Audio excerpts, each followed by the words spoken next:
Olá, mamães!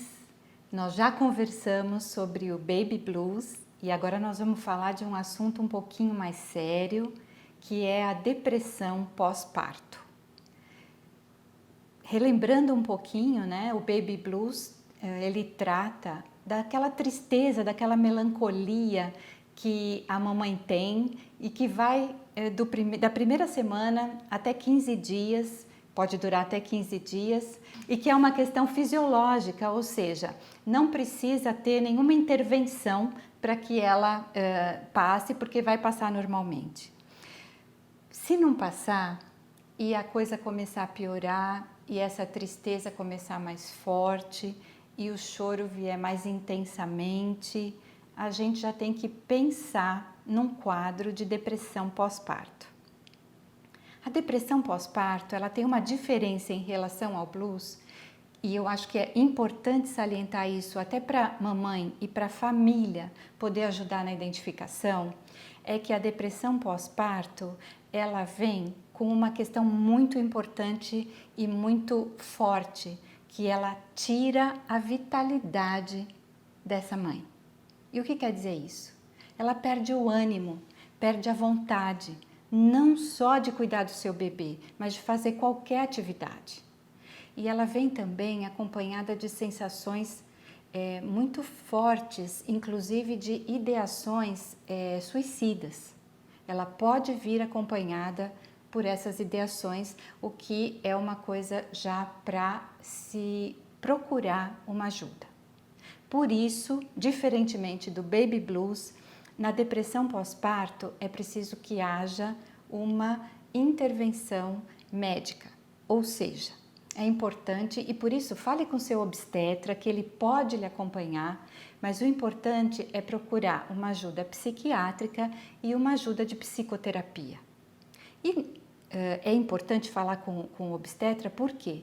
Porque ele pode ajudar na indicação de um psiquiatra que entenda mais desse período puerperal, porque hoje em dia existem medicamentos que podem ser utilizados no decorrer da amamentação sem prejudicar o bebê.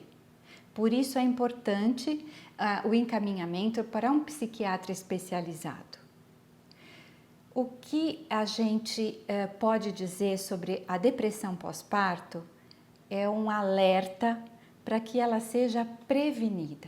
Então, diferente também do Baby Blues, a depressão pós-parto pode ser prevenida. E como é que ela pode ser prevenida? Quando ela for acompanhada, quando a mamãe for acompanhada já durante a gestação.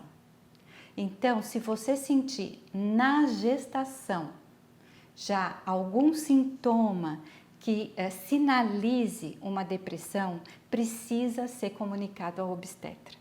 Por quê? As estatísticas dizem que 60% das mães que têm depressão pós-parto severa já tinham sintomas de depressão durante a gestação ou até mesmo antes dela. E eu não estou falando só de depressão, pode ser também qualquer outro transtorno como síndrome do pânico ou qualquer outro transtorno psíquico na gestante ou na família que possa sinalizar uma predisposição.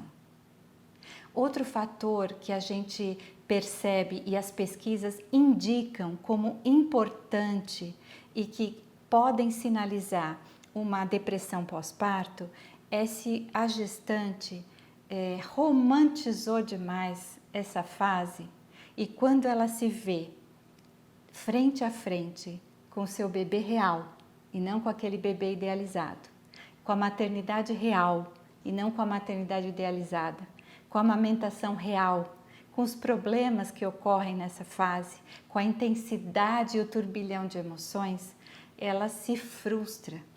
Tudo isso somado pode levar a um quadro de depressão pós-parto. Não estou dizendo que isso vai acontecer, mas pode acontecer.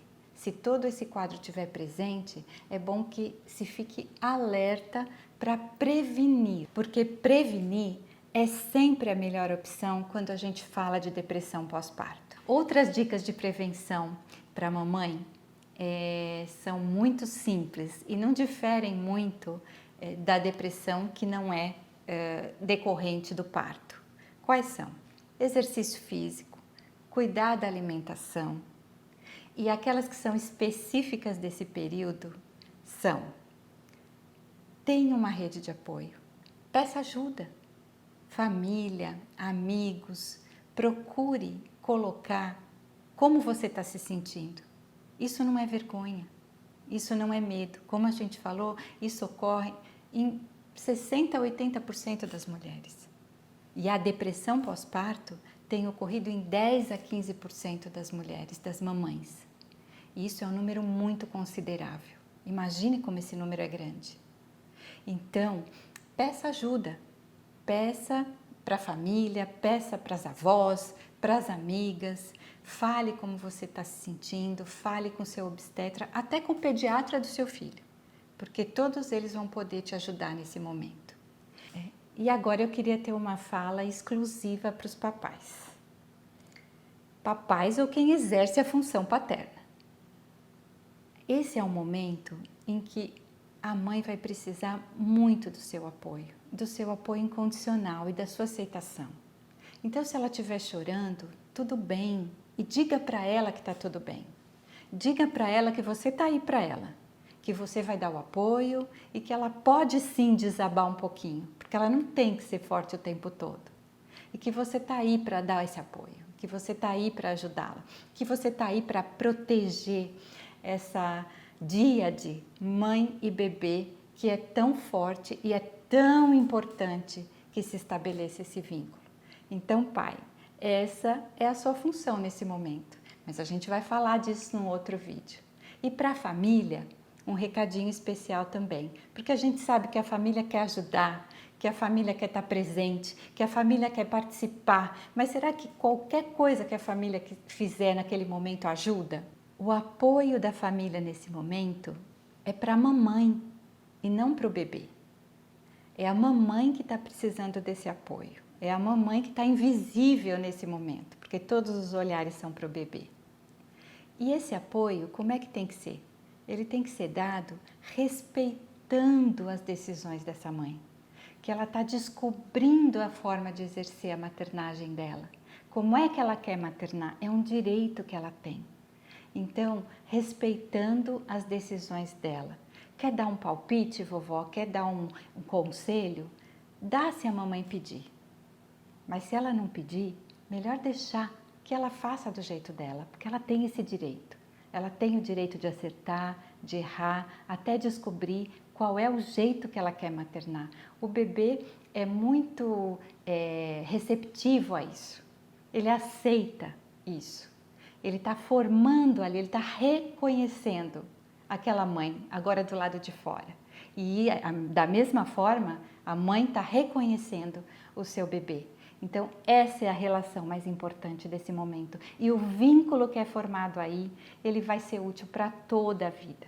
Ele tem que ser um vínculo seguro, um vínculo forte, um vínculo firme. Então, cabe à família proteger essa díade, proteger essa relação mãe-bebê e deixar que essa relação mãe e bebê se estabeleça da forma mais tranquila possível. Mais uma coisa só para a gente terminar é o seguinte: mamãe, diante da impossibilidade de você ter o apoio da sua família nesse momento para tratar de questões emocionais, hoje em dia existem redes de apoio virtuais, então tem blogs, tem sites, grupos de mães que falam só sobre esses temas e que podem, nesse momento, ajudar muito e trazer muito conforto, porque você vai perceber que todas estão passando pelo mesmo processo, sentem as mesmas coisas, têm as mesmas dúvidas e inseguranças, e isso pode te ajudar muito ou te acalmar muito para você passar por essa fase do puerpério. E para a gente terminar, eu queria só lembrar, porque eu já disse para vocês, mas reforçar, que toda paleta de emoções cabe no puerpério. Então, mamãe, aproveita esta fase, mergulha nela emocionalmente, se permita vivê-la com intensidade, porque você vai sair dela fortalecida. O vínculo com o seu bebê vai sair fortalecido também e você vai se permitir conhecer-se de forma como talvez você nunca tenha feito antes.